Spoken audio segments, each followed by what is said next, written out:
Business Bites, powered by Sagicor. Hello, I'm Cody and Barrett with your business updates for today. Jamaican teas slipped into a first quarter loss after export disruptions hit overseas sales with a $100 million drop in export revenues, pushing the company to a net loss of $21.6 million.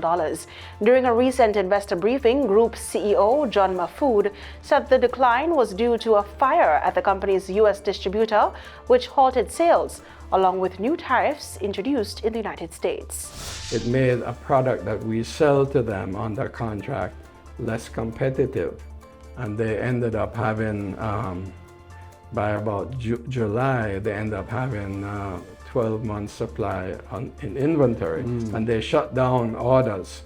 So for this fourth quarter of 2025, we lost $100 million in sales for those two customers. He explained that sales in Jamaica and the wider Caribbean remained strong, but those gains did not fully offset the export disruptions in the quarter. However, he said the situation has since improved. The inventory levels that we spoke about have come down to acceptable levels. We have started production again for this customer, and we have seen a turnaround. It's not where we want to be. It's about, if we had lost $100 million in that quarter, we're probably going to be at about $75 million in the second quarter. And we expect that to gradually increase for the rest of the year. According to Mahfood, results for January and February in the second quarter are already showing improvement, bringing sales closer to the company's expectations.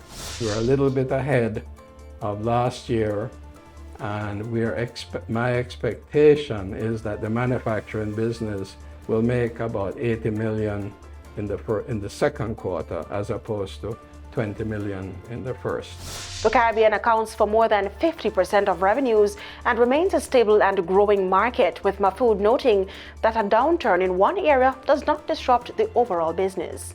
I want to remind other Jamaican companies and manufacturers the importance of the Caribbean business. The Caribbean countries have more purchasing power than Jamaica. And if you focus on the Caribbean, you can grow. The U.S. have imposed this 10% tariff. It's now increased to 15%.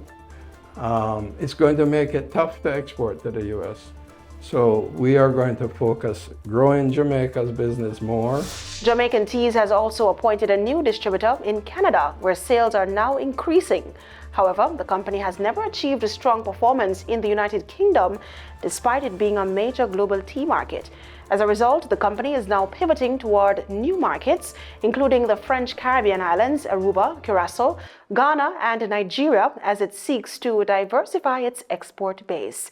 And that's it for the Business Bites today. I'm Cody Ann Barrett.